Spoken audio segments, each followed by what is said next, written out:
ప్రార్థన చేసుకుని వాక్యధ్యానం చేద్దాం. కృపగలిగిన మా కన్న తండ్రి, మహోన్నతుడైన మా దేవ, నీ నామమునకు స్తుతి, మహిమ, ఘనత, ప్రభావములు తెలియచేస్తూ ఉన్నాం. మరొక ఆదివారపు దినాన్ని మాకు అనుగ్రహించినందుకు స్తోత్రాలు. నీ ప్రియకుమారుడు మా రక్షకుడైన యేసు ప్రభువునందు నీవు మాకు కొరకు చేసిన సమస్త మేలులకై కృతజ్ఞతాస్తుతులు తెలియచేస్తూ ఉన్నాం. చదవబడుతున్న యొక్క లేఖన భాగంలో నుంచి మా అందరితో మాట్లాడండి. వినగల చెవులు, గ్రహించగల మనస్సును దయచేయండి. అభ్యంతరపరచ చూచే సాతాను, దురాత్మ, చీకటి శక్తుల ప్రభావాన్ని తొలగించండి. నీ కొరకు ఉన్నతంగా మేము నేర్చుకున్నట్లుగా, భయభక్తులు చేయనట్లుగా దీవించండి. నీ పక్షాన నీవు నిలబెట్టుకున్న నీ దాసునైన నేను అల్పజ్ఞుడను, పాపిని, నిష్ప్రయోజకుడను. కేవలం నీ ప్రేమ, నీ కృపచేత నీవు నిలబెట్టావు.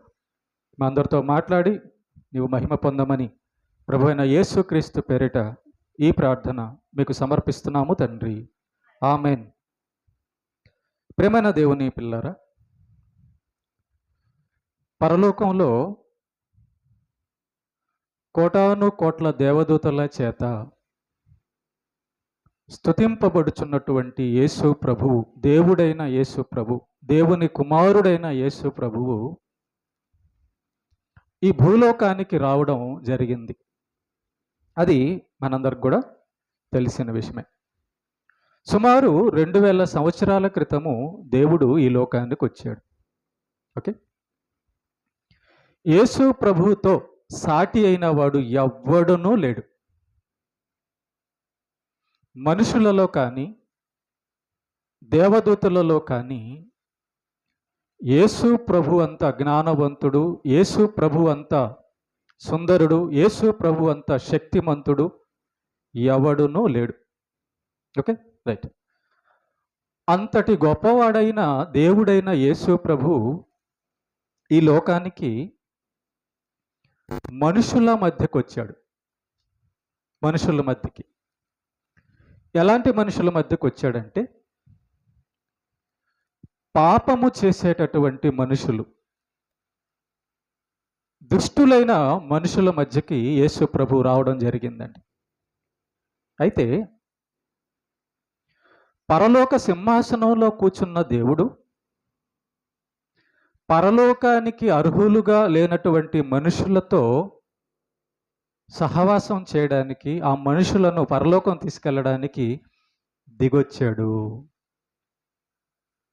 ఏ దేవదూత కూడా యేసు ప్రభువుకి సాటి రాడు. ఈ సృష్టిలో ఏ మానవుడు కూడా యేసు ప్రభువుకి సాటి రాడు. మరి ఆయన ఎంత గర్వించాలి? అప్పుడు యేసు ప్రభు ఎంత గర్వంతో ఉండాలి? నాకంటే బలవంతుడు లేడు, నాకంటే అందగాడు లేడు, నాకంటే జ్ఞానవంతుడు లేడు అని యేసు ప్రభు అనుకోవచ్చు కదా. దేవుడు ఎంత గొప్పోడండి, దేవుడు ఎంత మంచోడండి మన దేవుడు. ప్రేమైన దేవుని బిడ్డలారా, ఈ లోకంలో మనం మనుషులను గమనిస్తే వాళ్ళు ఎంత దూరం చేస్తారండి సాటి మనిషిని. వారెంత దూరంగా పెడతారండి, వాళ్ళెంత ద్వేషిస్తారండి, వాళ్ళెంత తేడా చూపిస్తారండి. మనుషులంటే సొంత ఇంట్లో వాళ్ళు తేడా చూపిస్తారు, బయట వాళ్ళు కూడా తేడా చూపిస్తారండి. కానీ పరిశుద్ధుడు, నీతిమంతుడు, దేవుడు, సర్వశక్తిమంతుడు, సర్వజ్ఞాని అయిన యేసు ప్రభువు మనుషుల మధ్యకు వచ్చాడండి. చాలా విచిత్రంగా అనిపిస్తుంది. అంత బలవంతుడు, అంత జ్ఞానవంతుడు, అంత సుందరుడైనటువంటి యేసు ప్రభు, అయ్యా అసలు నీకు కొంచెం కూడా గర్వం లేదా? నీకు కొంచెం కూడా అతిశయం లేదా? పరలోకంలో సింహాసనంలో దేవదూతల చేత కొనియాడబడే నీవెక్కడా? నిత్యము అబద్ధాలు, భూతులు, పాపాలు చేసే మేమెక్కడ? మాతో ఎక్కడయ్యా నీకు స్నేహం? మాతో ఎక్కడయ్యా నీకు అని అన్నప్పుడు ప్రభు అంటాడు, తండ్రి మనుషులను ప్రేమించాడు. ఆ తండ్రి యొక్క కుమారుడనైన నేను ప్రేమించాను కనుకే మీరందరూ నా సహోదరులు, సహోదరులు కనుకే నేను మీకోసం వచ్చాను, మీ దగ్గరకు వచ్చానని ప్రభు జవాబు చెప్తాడు. ఈరోజు ఒక మంచి పాఠం నేర్చుకుందామండి. ఒక మంచి పాఠం నేర్చుకుందాం. గుర్తుపెట్టుకోండి, పెద్దల కానించి చిన్న పిల్లల వరకు కూడా ఒక ఒక పాఠాన్ని మనం ఏం నేర్చుకోవాలంటే, ఈ భూమి మీద దేవుడు చేసిన మనుషులందరూ కూడా ఒక్కటే ఒక్కటే ఒక్కటే. కులం లేదు. ఏ మనిషి కూడా నేనే మనుషులందరికంటే గొప్పవాడని అని గర్వించడానికి అవకాశమే లేదు. ఎందుకంటే ప్రతి మనిషి కూడా పాపియే. ప్రతి మనిషి కూడా మరణమును అనుభవిస్తున్నవాడే. ప్రతి మనిషి కూడా దేవుని చేత తల్లి గర్భములో సృష్టింపబడిన వాడే. ప్రతి మనిషి కూడా ఏదో ఒక రోజున ఈ భూమి మీద నుంచి వెళ్ళిపోవాల్సిన వాడే. ప్రతి మనిషి కూడా ఒక రోజున ముసలోడు అవుతాడో కుర్రోడు అవుతాడమ్మా? అమ్మా, ముసలోడు అవుతాడు. కాబట్టి గర్వించడానికి ఏ మనిషికి కూడా ఆధారము లేదు, అవకాశము లేదు. గర్విస్తే ఒకే విషయంలో గర్వించాలి, అతిశయిస్తే ఒకే విషయంలో అతిశయించాలి. అదేంటంటే ప్రభువుని బట్టి, దేవునిని బట్టి. నా దేవుడు గొప్పవాడు, ఆయన్ని బట్టి మనం ఏదైనా గొప్ప చెప్పాలి తప్ప మనంతటా మనము గర్వించడానికి అసలు అవకాశమే లేదు. కనుక ఈరోజు ఒక పాఠాన్ని నేను తీసుకుంటున్నాను దేవుని యొక్క మహాకృపను బట్టి. చూడండి, ఆ మాటతో స్టార్ట్ చేద్దాం. ప్రకటన గ్రంథము 3వ అధ్యాయము 21వ వచనం. ప్రకటన గ్రంథము 3వ అధ్యాయము 21వ వచనం చదవండి అమ్మ, ఎవరైనా తీసిన వాళ్ళు. నేను జయించి నా తండ్రితో కూడా ఆయన సింహాసనమునందు కూర్చుండి ఉన్న ప్రకారము జయించు వానిని నాతో కూడా నా సింహాసనమందు కూర్చుండ నిచ్చెదను. చూసారా, యేసు ప్రభు అంటున్న మాట ఏంటంటే, అమ్మా నాతో కూడా నా సింహాసనంలో కూర్చోపెడతాను. వా, ఇలాంటి మాట ముఖ్యమంత్రి అంటాడా? మీరు ముఖ్యమంత్రి పక్కకెళ్ళి ముఖ్యమంత్రి గారు కాసేపు అట్ట పక్కకుని నేను మీ కుర్చీలో కూర్చుంటానంటే కూర్చొనిస్తాడా? ఎస్ఐ కూర్చొనిస్తాడా? ఎంఆర్ఓ కూర్చొనిస్తాడా? కలెక్టర్ కూర్చొనిస్తాడా? డాక్టర్ కూర్చొనిస్తాడా? ఎవరు కూర్చొనిస్తారండి వాళ్ళ సీట్లో? మళ్ళా మనుషులు, పాపులైన మనుషులు సాటి మనిషిని గౌరవించరు. మంచి చెడ్డ ఉంటుంది, అది వేరే విషయం.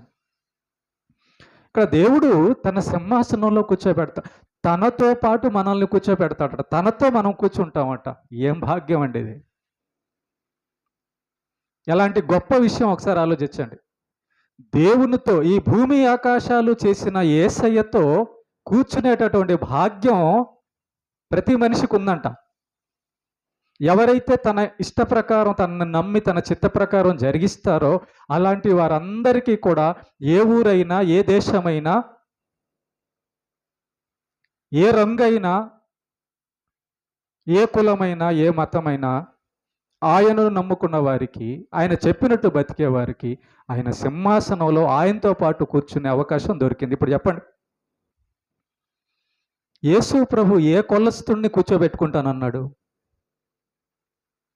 అమ్మా, ఏ కులమైతే నా పక్కన కూర్చుంటారన్నాడు? ఎంత చదివితే నా పక్కన కూర్చుంటారన్నాడు? ఎంత ఎత్తుంటే నా పక్కన కూర్చుంటారన్నాడు? ఎంత డబ్బుంటే నా పక్కన కూర్చొని పెట్టుకుంటానన్నాడు? ఇవేమీ కాదు, ఇవేమీ ఆయన పక్కన కూర్చోవడానికి ఆయన చెప్పినట్లు బతికేవాడైతే చాలు. దేవుడు పక్కన కూర్చునే అవకాశం దొరికిందండి మనకి, ఇచ్చాడండి ఆయన. కనుక చూసాం మనం, గొప్ప దేవుడైన యేసయ్య అంటున్నాడు, బిడ్డా నిన్ను నా పక్కన కూర్చోబెట్టుకుంటానంటున్నాడు. ఎంత గొప్ప మనసు అయింది! కనుక ఇలాంటి గొప్ప దేవుడు, ఇంత గొప్ప మనసు ఉన్నటువంటి యేసయ్య మాటల్లో నుంచి ఈరోజు మనం పాఠాలు నేర్చుకుందాం. యేసు ప్రభు భూమి మీదకి వచ్చాడు. వచ్చిన తర్వాత ఈ లోకంలో మనం ఎలాంటి వాళ్ళని చూస్తున్నామంటే, నువ్వు కులం తక్కువ కాబట్టి నా పక్కన కూర్చోవద్దు, నువ్వు పేదోడు కాబట్టి నా పక్కన కూర్చోవద్దు, నువ్వు అందంగా లేవు కాబట్టి నా పక్కన కూర్చోవద్దు, నువ్వు ఇలా రకరకాల కారణాలు చెప్పి ఒక మనిషిని దూరంగా పెడతారండి. దేవుడితో నువ్వు సాటియా? మనం సాటియా? దేవుడితో మనం సాటియా? కానీ ఆయన ఎందుకు మనల్ని ఆయన పక్కన కూర్చోబెట్టుకుంటున్నా అంటున్నాడు? అలాంటి మనసు మనకు రావాలని. అలాంటి మనసు అండి మన దేవుడిది. మన దేశంలో కులం పేరుతో, రకరకాల పేరుతో దూరం ఉంచుతారండి. అదే కొన్ని దేశాల్లో అయితే కులం ఉండదు, ఏముండదు. అమెరికా అలాంటి దేశాల్లో అసలు కులమే ఉండదు. ప్రతి మనిషి కూడా సమానమే అంటారు. చెప్పులు కుట్టుకునేవాడు పక్కన వెళ్ళి కూర్చుంటారండి అమెరికాలో. చెప్పులు కుట్టుకునేవాడి దగ్గర వెళ్ళి పక్కన కూర్చొని, నేను ఒకటే, నువ్వు పని చేసుకుంటున్నావు, నేను కూడా పని చేసుకుంటున్నా అంతే అంటారు. దేవుడు నేర్పించింది ఆ మాట. కనుక యేసు ప్రభు భూలోకానికి వచ్చిన తర్వాత కొంతమంది ఇళ్లకు భోజనానికి వెళ్ళేవాడు. యేసు ప్రభు కొంతమంది ఇళ్ళకి భోజనానికి వెళ్ళేవాడు. ఎవరి ఇళ్ళకు భోజనానికి వెళ్ళేవాడంటే, ఆ ఊర్లో గొప్ప గొప్ప ధనవంతులు, గొప్ప గొప్ప పేరున్న వాళ్ళను చూసుకొని ఏరుకొని వెళ్ళేవాడా? చూడండి, ఎక్కడ ఎవరి దగ్గరికి వెళ్ళి యేసు ప్రభు కూర్చొని భోజనం చేసేవాడు చూద్దాం. మార్కు సువార్త 2వ అధ్యాయం 16వ వచనం. మార్కు సువార్త 2వ అధ్యాయము 16వ వచనం తీసిన వాళ్ళు చదవండి అమ్మా.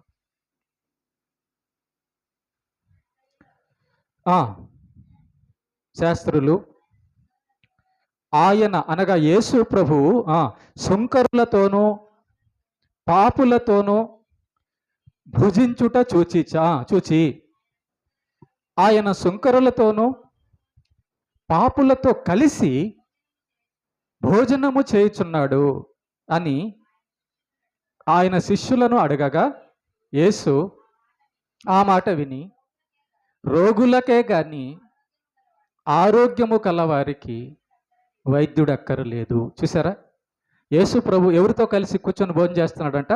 సుంకరులతోనూ పాపులతో కలిసి భోజనం చేస్తున్నాడంట. ఆయనెక్కడ, మనిషి ఎక్కడ? దేవుడైన ఆయన ఎక్కడ? పరిశుద్ధుడైన ఆయన ఎక్కడ? సింహాసనంలో కూర్చున్న ఆయన ఎక్కడ? దేవదూతల చేత స్తుతింపబడుచున్న పరలోకంలో ఉన్న ఆయన ఎక్కడ? భూమి మీద పాపులైన మనుషులు ఎక్కడండి? దిగి వచ్చి పాపులతో భోజనం చేస్తున్నాడట, భోజనం చేయడానికి ఇష్టపడ్డాడంట. అప్పుడు పాపులైన మనుషులు, పరిశుద్ధుడైన దేవుడేమో పాపులైన మనుషులతో భోజనానికి కూర్చుంటే, పరిశుద్ధులు నీతిమంతులు కానీ దొంగలందరూ యేసు ప్రభుతో ఏమంటున్నారు? ఏంటి మీ ప్రభువు యేసు పాపులతో కూర్చొని భోజనం చేస్తున్నాడే, వీళ్ళేదో నీతిమంతులు అయినట్టు, వీళ్ళేదో యేసు ప్రభు కంటే ఎక్కువ అయినట్టు అంటున్నారు. చూసారా, వీళ్ళు అంటే తమను తాము ఏమనుకుంటున్నారంటే సమాజంలో, ఇదిగో ఆయన కంటే నేను గొప్పవాడిని, ఆమె కంటే నేను గొప్పదాన్ని అని అనుకుంటున్నారు. వీళ్ళందరూ నాకు అంటరాని వాళ్ళు, వీళ్ళతో నేను కూర్చోకూడదు, వీళ్ళతో నేను తినకూడదు, వీళ్ళతో నాకు దూరం అంటున్నారు. ప్రేమని దేవుని బిడ్డలారా, ఒక విషయం గుర్తుపెట్టుకోండి. ఒక మనిషి తన యొక్క గుణాన్ని బట్టి ఆ మనిషిని దూరం పెట్టొచ్చు, కానీ ఇంకా దేన్ని బట్టి కూడా ఎప్పుడు కూడా దూరం పెట్టకూడదు. ఇంకా దేన్ని బట్టి కూడా దూరం పెట్టుకోకూడదు. నాగరాజు ఉన్నాడు, ఇక్కడ నిద్రపోతున్నాడు, వాడితో కూర్చొని భోజనం చేస్తాను నేను. నా పక్కన కూర్చుంటాడు, వాడి పక్కన కూర్చోవడం నాకు ఇష్టం, మీ అందరితో కూడా కూర్చోవడం ఇష్టం, తెలుసు. మనకెందుకు? దేవుణ్ణి నమ్ముకున్న మనకి ఒకళ్ళ పక్కన ఒకళ్ళు కూర్చొని దేవుని బిడ్డలో ఉండి మనం ఆయనకే పరిశుద్ధుడు నీతిమంతుడని ఆయనకే అది లేనప్పుడు మనకెందుకండి? ఆయన మనసు మనలోకి వస్తే మనం కూడా ఏం చేస్తామంటే, మనం అందరం దేవుని బిడ్డలమే కదా అని అన్నదమ్ముళ్ళు అంటాం కదా, కూర్చొని తింటాం. ఓకే, పరిసయ్యులు శాస్త్రులు తేడా చూపిస్తున్నారు. ఏంటి, మీ యేసు ప్రభు వాళ్ళతో కూర్చొని అన్నం తింటున్నాడు, వాళ్ళ పక్కన కూర్చుంటున్నాడు ఏంటి అని చెప్పి అన్నారు. అందుకే యేసు ప్రభు అన్న మాట ఏంటంటే, వైద్యం రోగికే కానీ ఆరోగ్యవంతుడికి అవసరం లేదయ్యా అన్నాడు. ఈ మాట వాళ్ళు అడిగింది ఏంటి, యేసు ప్రభు చెప్పింది ఏంటి? చూడండి ఒకసారి, ఆయన ఎలా మాట్లాడతాడో, ఏ విధంగా సమాధానం చెప్తాడో చాలా ఆశ్చర్యంగా ఉంటుంది. ఆయన మాటలు, ప్రభు మాటలు అన్నీ కూడా చాలా ఆశ్చర్యంగా ఉంటాయి. వాళ్ళు ఏమన్నారు? పాపులైన మనుషులతో నువ్వెందుకు కూర్చున్నావు అని చెప్పి యేసు ప్రభుని అడిగితే యేసు ప్రభు ఏం చెప్పాలి? అవును, నేను పాపులతోనే కూర్చుంటున్నాను అనాలి. కానీ ఆయన ఏమంటున్నాడు చూడండి, రోగులకే వైద్యుడు అవసరం కానీ ఆరోగ్యవంతులకు వైద్యుడు అవసరం లేదు అంటున్నాడు. ఇదేంటయ్యా, మేము అడిగింది ఒకటైతే నువ్వు హాస్పిటల్ గురించి, రోగం గురించి చెప్తున్నావేంటి అని వాళ్ళు అన్నారా? దాని లోపల ఒక అర్థం ఉంది. రోగి అంటే పాప రోగి. ఈ భూమి మీద పాపము చేయని మానవుడు ఎవడు? ఎవడునూ లేడు. ఆ మాట్లాడుతున్న వాళ్ళు కూడా పాపులే.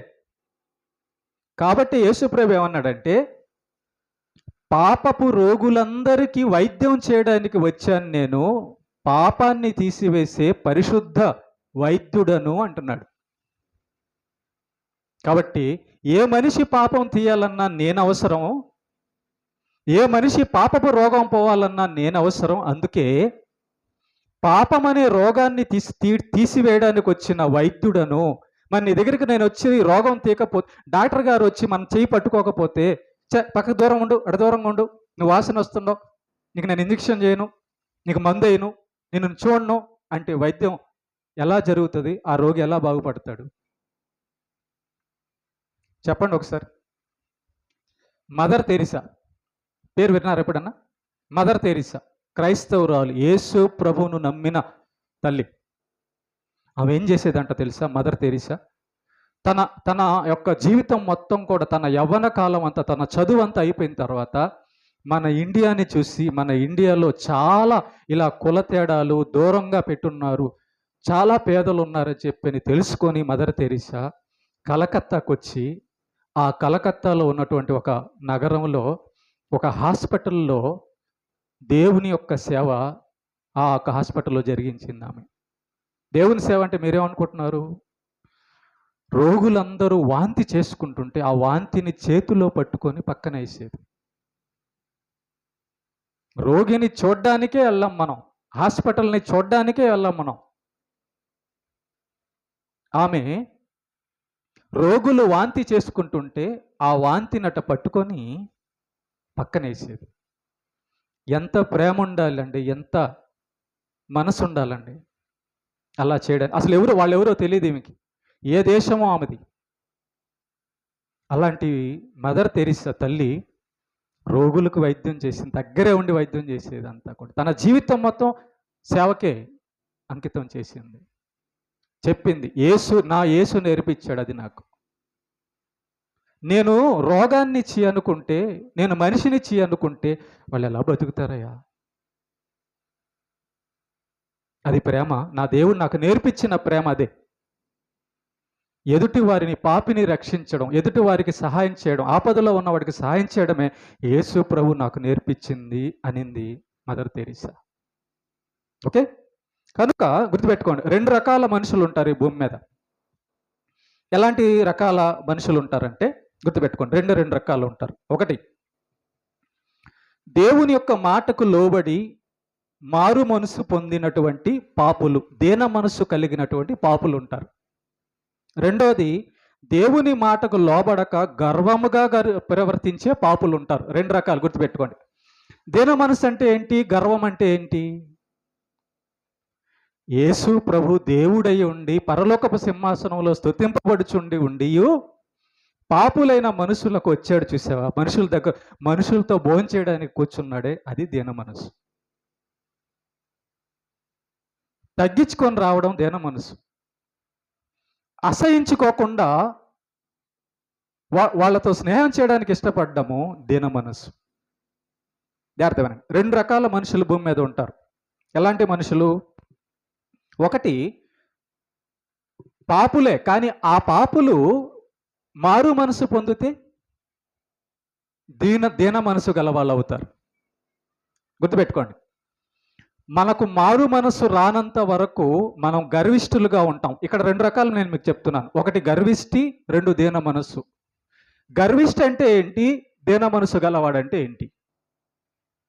నువ్వు దీన మనసు గలవాడైతేనే దేవుని మాటకు లోబడి దేవుడు చెప్పినట్టుగా బతకగలవు.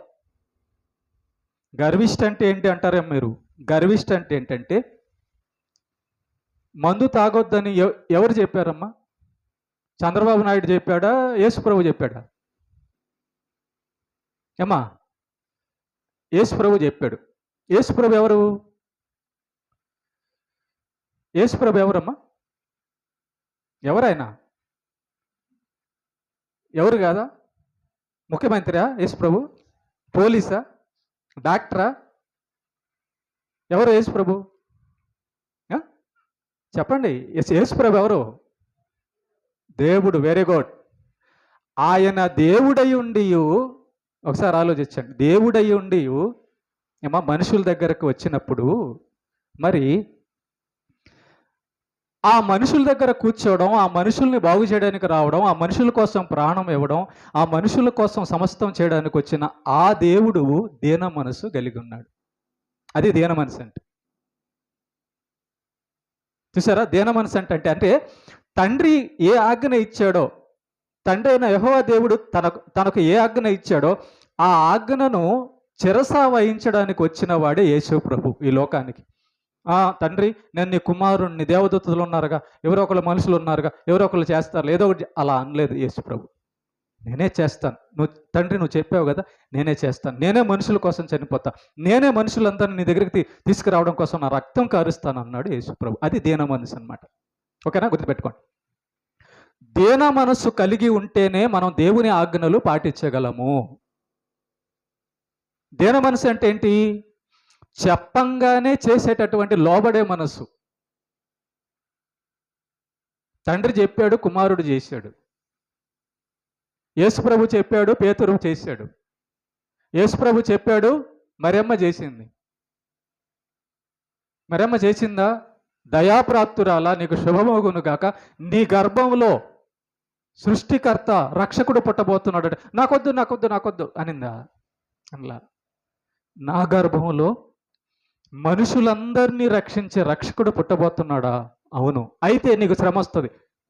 అమ్మమ్మో, కష్టమైతే నాకొద్దు అనలేదు. కష్టమైనా, మరణమైనా, అవమానమైనా పర్లేదు, రక్షకుడు నా గర్భంలో పుట్టి మనుషులందరి కొరకు ఉపయోగపడతాడంటే నేను దేనికైనా సిద్ధం అంది మరియా. దీన మనసు అంటే అది. దీన మనసు అనగా దేవుడు చెప్పింది వినకపోతే దాన్ని గర్వం అంటారు. దీన మనసుకి గర్వానికి తేడా చెప్తున్నాను. ఒక పని చెప్పినప్పుడు ఇది నేను చెయ్యను అని అంటే దాన్ని గర్వం అంటారు. ఇప్పుడు మనకి ఈ బైబిల్లో ఉన్నటువంటి ఆజ్ఞలన్నీ ఇచ్చింది ఎవరు? దేవుడు. ఓకేనా? దేవుని మాటని పక్కన పెట్టేవారినే, దేవుని మాటని నిర్లక్ష్యం చేసేవారినే, దేవుడి మాటని తోసేసేవారిని ఏమంటారో మీరే చెప్పండి. దేవుడండి సృష్టికర్త అండి, మన తండ్రి అండి, మనకు ప్రాణం ఇస్తున్నవాడు, మనకు ఆహారం ఇస్తున్నవాడు, మనకు ఆరోగ్యం ఇస్తున్నాడు, సమస్తం ఇస్తున్న దేవుణ్ణి మాటని పక్కన పెడితే అలాంటి వారందరినీ గర్విష్ఠులు అంటారు. ఈ గర్విష్ఠులు ఎందుకు పక్కన పెడతారంటే గుర్తుపెట్టుకోండి. గర్విష్ఠుల యొక్క ఆలోచనలు, గర్విష్ఠు యొక్క మాటలు, గర్విష్ఠు యొక్క ప్రవర్తన. ఈ గర్విష్ఠుల్లోంచే దేవుడు, ఆయనకి గర్వం లేదు, మనుషులతో కలిసి ఉన్నాడు, మనుషులతో కలిసి భోజనం చేస్తున్నాడు. కానీ వీడు పాపి, వీడు మానవుడు, వీడికి మరణం ఉంది. వీడేమంటాడు? నువ్వు కులం తక్కువ, నువ్వు రంగు తక్కువ, నువ్వు పేదవాడివి, నువ్వు అలాంటోడివి, నీతో నేను ఉండను పో, నీతో నేను కూర్చోను పో అంటాడు వీడి. ఒకసారి ఆలోచించండి. కాబట్టి గర్విష్టి అనగా తన దృష్టికి తానే గొప్పవాడు అనమాట. గర్విష్టి అంటే ఎవరంటే తన దృష్టిలో తానే జ్ఞానవంతుడు, తన దృష్టిలో తానే గొప్పవాడు. నేను గొప్పవాడిని నీకంటే అనుకునేవాడే గర్విష్టి అంటే. సాతాను ఎందుకు అలా మారాడు తెలుసా? నాకు కూడా బలం ఉంది, నాకు కూడా జ్ఞానం ఉంది, నీ సింహాసనంలో నేను కూర్చోవచ్చు కదా అనుకున్నాడు సాతాను. అందుకే గర్విష్ఠుడయ్యాడు, దయ్యమయ్యాడు. ప్రేమన దేవుని బిడ్డలారా, గుర్తుపెట్టుకోండి, గర్విష్ఠుడు ఎదుటివాడిని ఎప్పుడు కూడా తక్కువగా అనుకుంటుంటాడు. మీకు గర్వం ఉందనడానికి సూచన చెప్తానండి. రెండు రకాల మనుషులు చెప్తున్నాను కదా. దీనుడు, గర్విష్టి. గర్విష్టి యొక్క అది స్త్రీ కానీ పురుషుడు కానీ, వాళ్ళలో ఇతను గర్విష్టి, ఈమె గర్విష్టి అనడానికి సూచనలు ఏం కనబడతాయంటే తేడాలు చూపిస్తుంటారనమాట. నీకంటే నేను ఎక్కువ, నీకంటే నేను గొప్ప, నాకు తెలిసినంత నీకు తెలుసా? ఇలా ఒకని నోట్లోంచి, ఒకని ప్రవర్తనలోంచి ఈ గుణాలు కనబడుతున్నాయంటే వాళ్ళల్లో గర్వం ఉంది అని అర్థం. అలాంటోళ్ళే దీన మనసు కలిగి ఉండరు. అలాంటోళ్ళు కలిసిమెలిసి ఉండరు. అలాంటోళ్ళు దేవుడి మాట వినరు. గర్విష్ఠులు ధనవంతులలోనే కాదు, పేదల్లో కూడా ఉంటారు. నేను దాకా చెప్పాను, సృష్టికర్త అయిన దేవుని మాట వినని పేదవాడిని ఏమందాం? పేదవాడే, డబ్బు లేనోడే, కానీ దేవుడి మాట వినడంలా. దేవుడు మాట వినని ప్రతివాడు గర్విష్టి. గర్విష్టి అంటే నా ఇష్ట ప్రకారం నేను బతుకుతాను, నువ్వు దేవుడు అయితే నాకేంటి, నువ్వు సృష్టికర్త అయితే నాకేంటి, బ్రతుకుంది, తింటాను, తాగుతాను, చచ్చిన రోజు చచ్చిపోతా ఇష్టానుసారం. ఇలాగా దేవుడు చెబుతున్నా, ప్రేమతో చెబుతున్నా, ప్రాణం పెట్టిన, కాలం ఇచ్చిన, అవకాశం ఇచ్చిన, ఇంత సమయం ఇచ్చిన, ఇంత వాక్యం చెప్పిన, ఇవన్నీ ఏర్పాటు చేస్తున్నా కూడా తిరస్కారం, తిరస్కారం, తిరస్కారం, తిరస్కారం, లెక్కలేనితనం. అదే గర్విష్టి. దేవుడు అంటున్నాడు, అయ్యా నిన్ను పరలోకం తీసుకెళ్తాను. దేవుడు అంటున్నాడు, అయ్యా నీ కోసం ప్రాణం పెట్టాను, రక్తం కార్చాను, ఇదిగో సిద్ధపరుచున్నానంటే ఈ రక్తమును, ఈ శరీరమును, ఈ వాక్యమును, ఆ పరలోకమును, ఆ దేవుడి మాటను లెక్క చేయని వాడిని ఏమంటారంటే గర్విష్టి అంటారు. వాళ్ళు గర్వం ఉంది కాబట్టి మాట వినడం. మాట వినకపోవడాన్నే గర్విష్టి అంటారు. దేవుని మాట వినని వాడిని గర్విష్టి అంటారు. గర్విష్టి ఎప్పుడు పరలోకానికి వెళ్ళడు. దీనుడై, ఎవరైతే దీనుడై విరిగి నలిగిన మనసు కలిగి ఉంటాడో వాడు మాత్రమే పరలోకానికి వెళ్తారు. ఒకసారి కీర్తన గ్రంథం 138వ అధ్యాయం 6వ వచనం చదవండి. కీర్తన గ్రంథం 138వ అధ్యాయం 6వ వచనం, 2 వచనాలు చదువుదాం మనం. యెహోవా మహోన్నతుడైనను ఆయన దీనులను లక్ష్యపెట్టును. ఆయన దూరము నుండి గర్విష్ఠులను బాగుగా చూసారా, ఆయన అంత గొప్ప దేవుడైనా దీనులతో సాంగత్యం చేస్తాడంట. ఆయనకి లేదు గర్వం, కానీ మనిషి 6 అడుగులు ఉన్నాడు, వాడికి గర్వం.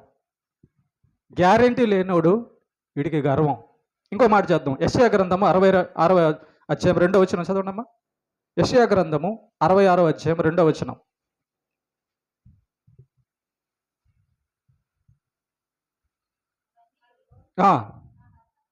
నా హస్తకృత్యములు కావా?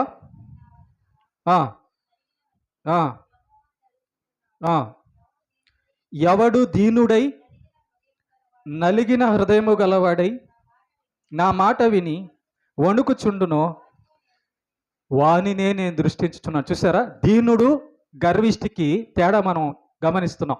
దేవుడు ఎవరిని గర్విష్టి అంటున్నాడు, ఎవరిని దీనుడు అంటున్నాడు అంటే, దేవుని మాట వినబడంగానే అమ్మో దేవుడు చెప్తున్నాడు పలాంది చేయొద్దని, దేవుడు చెప్తున్నాడు ఇలా ఉండమని, దేవుడు చెప్తున్నాడు ఇలా చేయమని అని ఆయన మాట వినంగానే సరే ప్రభువా, సరే ప్రభువా.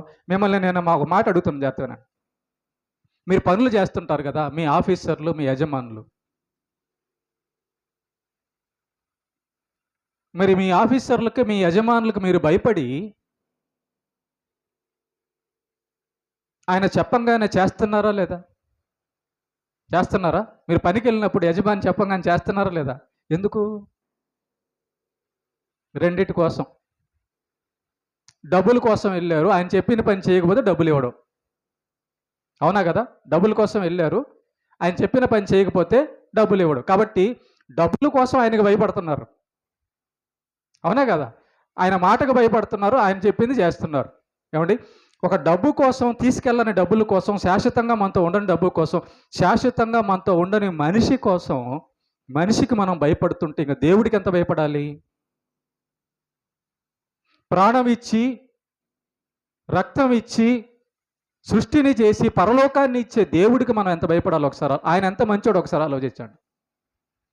కాబట్టి గర్విష్ఠులను దేవుడు ఎరుగును, దీనులను దేవుడు ఎరుగును. ఎవరు దీనుడు? దేవుడు చెప్పంగానే బాప్తిసం తీసుకోమనగా బాప్తిసం తీసుకుంటాను ప్రభువా. ఆయన సువార్త, ఆయన మాట వినంగా సరే ప్రభు నేను అలాగే బ్రతుకుతా, అది వణకడం అంటే. ఆయన మాట విని వణుకుతుంటాడు. ఎవడైతే అమ్మో దేవుడు చెప్తున్నాడు. కొంతమంది అంటుంటారు, మా నాన్న చెప్పాడు, మా అమ్మ చెప్పింది కాబట్టి చేస్తున్నామని. మంచిదే, అలాగా దేవుడి విషయంలో ఉండగలవా? యేసు చెప్పాడు కాబట్టి నేను మందిరం మానకూడదు, అది భయం. దేవుని ఎడల భయభక్తులు కలిగి ఉండడం, దీనుడై ఉండడం అంటే. మారు మనసు అంటే అది. నువ్వు మారు మనసు పొందావు అనడానికి ఆధారం ఏంటంటే నీ మనస్సు దీనంగా ఉంటుంది. దీనుడు అంటే దేవుడు చెప్పంగానే చేసేసేవాడు అనమాట. ఇది ఎందుకు చేయాలి, ఇలా ఎందుకు చేయాలి, ఇప్పుడే ఎందుకు చేయాలి, నా ఇష్ట ప్రకారం ఎందుకు చేయకూడదు, ఇలా. దీనుడు ఎప్పుడు ఇలా అనడు. గర్విష్ఠ అంటాడు, ఇలా ఎందుకు చేయాలి, ఎప్పుడు చేయాలి, ఎందుకు చేయాలి అని గర్విష్ఠులు అంటారు. చెప్పంగానే టకా అని చెప్పంగానే చేసేవాడిని దీనుడు అంటాడు. చెప్పిన మాట చేయకుండా ఉండేవాడిని గర్విష్ఠులు అంటారు. ఓకే, గర్విష్ఠుడికి దీనుడికి మీకు అర్థమైంది. ఇప్పుడు మరి ప్రభువా, పాపులంటే గర్విష్ఠులు కాదా? నువ్వు ఎందుకు వాళ్ళ దగ్గర, గర్విష్ఠుల దగ్గరికి ఎందుకు వెళ్ళావు, పాపుల దగ్గరికి ఎందుకు వెళ్ళావు అని మనం అడిగితే మనమే కాదు, ఆ రోజుల్లో కొంతమంది యేసు ప్రభుని కూడా అడిగారు, నువ్వు ఎందుకు పాపులతో వెళ్ళి కూర్చుంటున్నావు, సుంకరులతో ఎందుకు కూర్చుంటున్నావు అని అడిగినప్పుడు ఆయన ఎందుకు వాళ్ళతో కూర్చున్నాడో దానికి జవాబు చెప్తున్నాడు. చూడండి ఒకసారి ఆయన ఎందుకు కూర్చున్నాడో. మత్తయి సువార్త 21వ అధ్యాయం 31వ వచనం. మత్తయి సువార్త 21వ అధ్యాయము 31వ వచనం ఆన్సర్ చెప్తున్నాడు. చూడండి, నేను ఎందుకు వాళ్ళతో కూర్చున్నాను అన్న దానికి ఆన్సర్ చెప్తున్నాడు ఆయన. యేసు, సుంకరులను వేశ్యలను మీకంటే ముందుగా దేవుని రాజ్యములో ప్రవేశించుదురని నిశ్చయముగా చూడండి ఒకసారి జాగ్రత్తగానండి.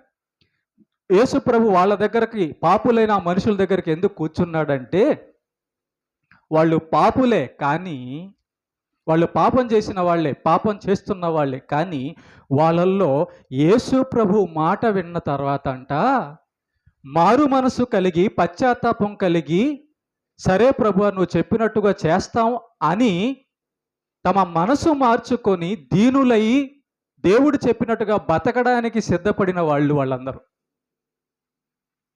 వీళ్ళు నువ్వు ఎందుకు యేసు ప్రభు వాళ్ళతో కూర్చుంటున్నావు అన్నోళ్ళు పాపంలోనే ఉండడానికి, ఇష్ట ప్రకారం బతకడానికే ఉండడానికి ఇష్టపడిన గర్విష్ఠులు.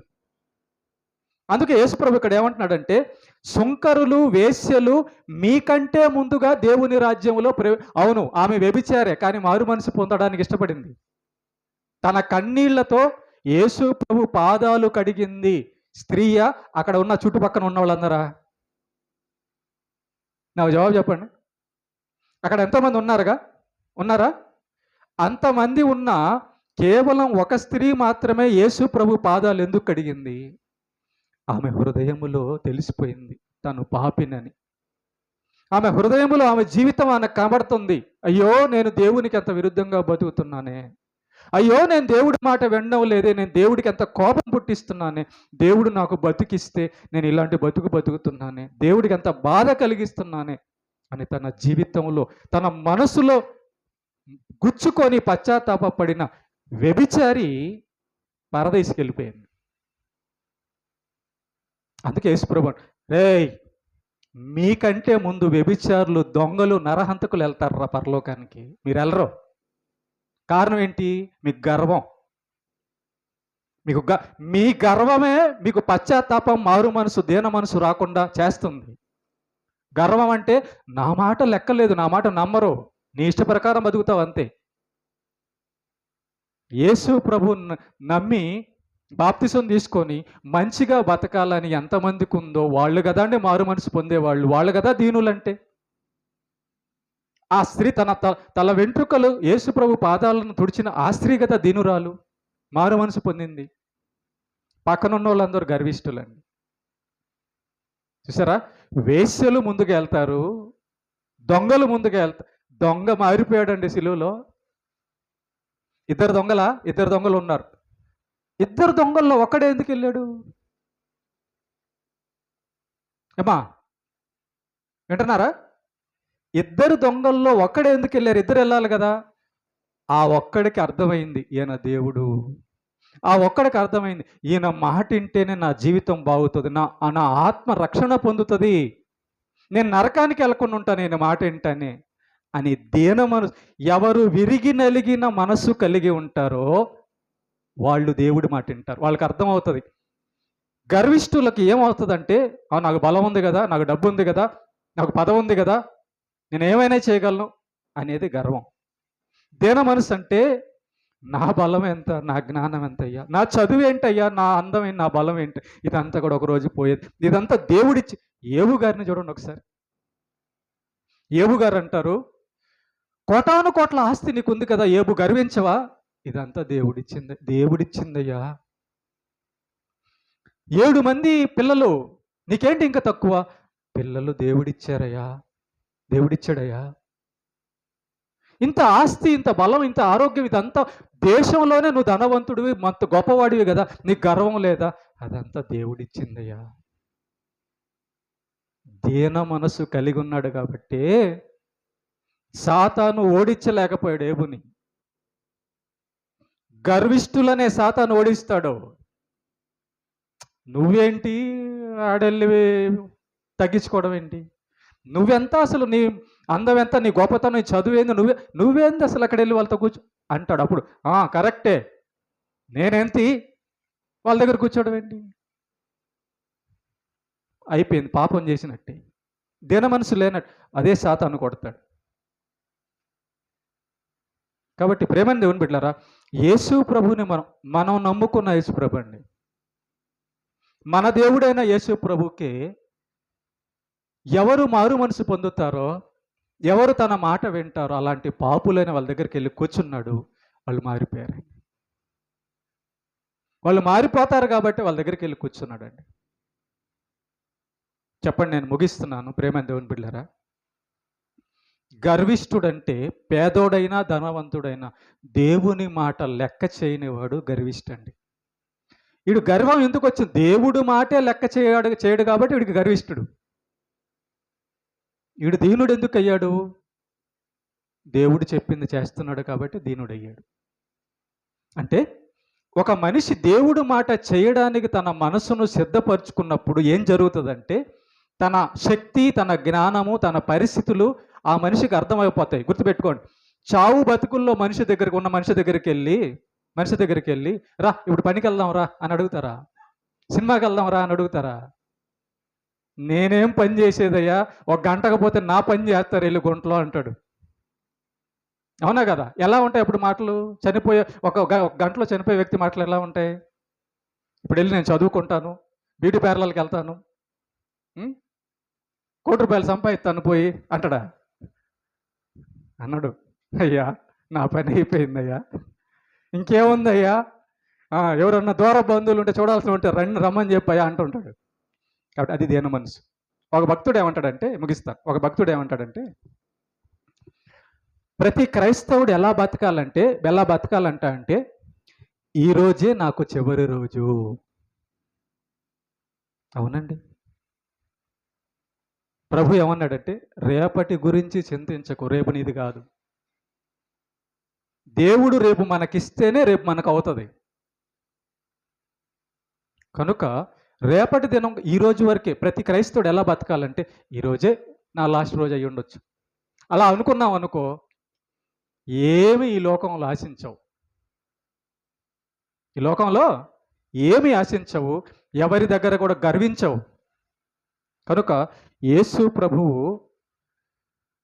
సుంకరులతో, పాపులతో, మారు మనసు పొందడానికి ఇష్టమైన, మాట వినడానికి దీన మనసుతో కలిగిన వాళ్ళ దగ్గరికి వెళ్ళి భోంచేశాడు. వాళ్ళు పాపులే, కానీ మారు మనసు పొందడానికి ఇష్టపడ్డారు. కారణము గర్వం లేదు. మిగతా పక్కన ఉన్న వాళ్ళందరికీ గర్వం ఉంది, మారు మనసు లేదు. కాబట్టి మారు మనసు పొందితే దీనత్వం వస్తుంది. నువ్వు యేసు ప్రభు నీలోకి వచ్చి, యేసు ప్రభు పాపులతో కూర్చొని భోజనం చేశాడా? ఆయన నీలోకి వస్తే నువ్వు ఎవరితో కూర్చొని భోజనం చేస్తావు? చంద్రబాబు నాయుడుతోనా? ఎవరితో కూర్చుంటావు? జగన్తోనా? సినిమా యాక్టర్లతోనా? నువ్వు కూడా పాపులతో, పేదలతో కూర్చుంటావు. ఆయన కలిగిన మనస్సు ఆయన మనలో ఉంటే. ఓకేమ్మా?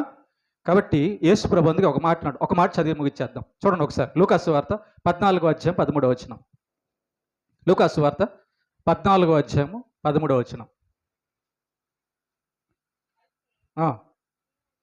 నీవు విందు చేయునప్పుడు బీదలను, అంగహీనులను, కుంటివారిని, గుడ్డివారిని పిలువుము. నీకు ప్రత్యుపకారము చేయుటకు వారికి ఏమీ లేదు కనుక నీవు ధన్యుడు. గుర్తుపెట్టుకోండి, మనం అందరం కూడా ఫంక్షన్లు అన్నీ చేస్తుంటాం కదా. నిజంగా చెప్పండి, ఫస్ట్ బంతిలో భోజనంలో ఎవరికి భోజనం పెడతారు చెప్పండి కరెక్ట్గా? చెప్పండి. కుంటోళ్ళని, గుడ్డోళ్ళని, అడుక్కునే వాళ్ళని పిలిచి పెడతారా? మీరు పక్కన మీరు లాస్ట్లో ఈ అండాలు గెండాలన్నీ కడిగేటప్పుడు లాస్ట్లో అడుగున మిగులుతుందే, అది మీకు. మొట్టమొదట నరకానికి వెళ్ళే వాళ్ళు ఉన్నారు ముందు, వాళ్ళకి పెట్టాలి మేము. దుర్మార్గులు ఉన్నారు, వాళ్ళకి పెట్టాలి ముందు మేము అనుకుంటారు. యేసు ప్రభు ఏమంటున్నాడంటే, నువ్వు ఒక ఫంక్షన్ చేస్తే, ఒక విందు చేస్తే, కుంటోళ్ళని, గుడ్డోళ్ళని, నీకు తిరిగి అన్నం పెట్టలేరు చూసావా, వాళ్ళకి పెట్టావనుకో, అది పుణ్యం. ఎందుకు పుణ్యం? పుణ్యం అంటే ఏంటి? మనం చేసింది వాళ్ళు తిరిగి మనకు చేయలేకపోతే అప్పుడు పుణ్యం వస్తుంది. దీని గురించి ఒక పెద్ద పాఠమే చెప్పొచ్చు, టైం లేదు పుణ్యం అనే దాని గురించి. నువ్వు వాళ్ళకి అన్నం పెట్టావు, తిరిగి వాళ్ళు నీకు అన్నం పెట్టలేరు, అప్పుడు నీకేం వస్తుంది అంటే పుణ్యం వస్తుంది. పరలోకంలో దేవుడు కూడా నీకు వడ్డిస్తాడు. కనుక ఫంక్షన్ చేసేటప్పుడు ఎప్పుడైనా కుంటోళ్ళకి, గుడ్డోళ్ళకి, పేదోళ్ళకి పెట్టండి ముందు. రెండోది, ఏ కులము ఏ తేడా చూపకుండా అందరితో కలిసి భోంచేయండి. రెండవది. ఓకేమ్మా? కాబట్టి యేసు ప్రభు మనకు నేర్పించింది ఏంటంటే, దీన మనసు.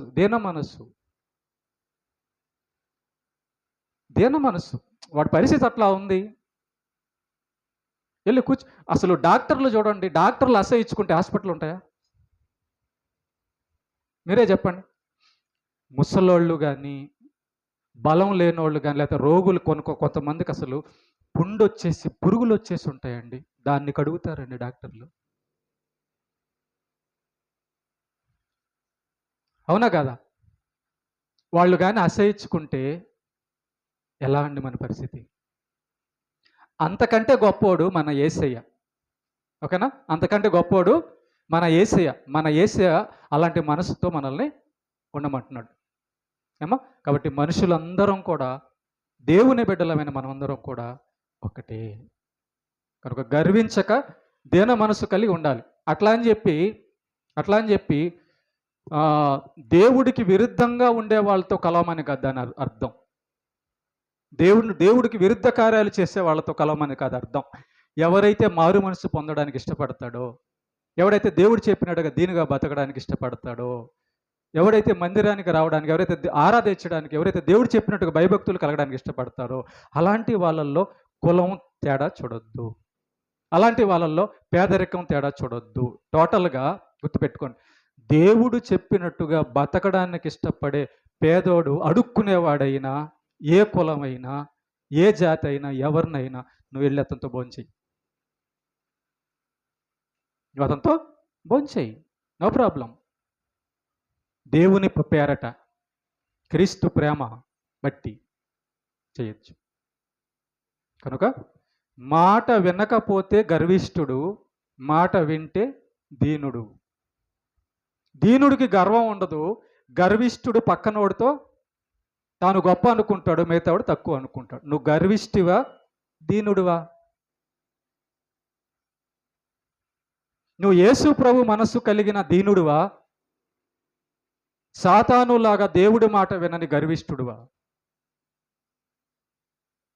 కాబట్టి దేవుని మాట వినకుండా మనం పాట పాడే పాట, దేవుడి మాట వినకుండా మనం చేసే ప్రార్థన, దేవుడి మాట వినకుండా మనం కొట్టే పనికిరాదు. అర్థమైంది? ఇదంటే ఏంటి? ఏమన్నా తబలా?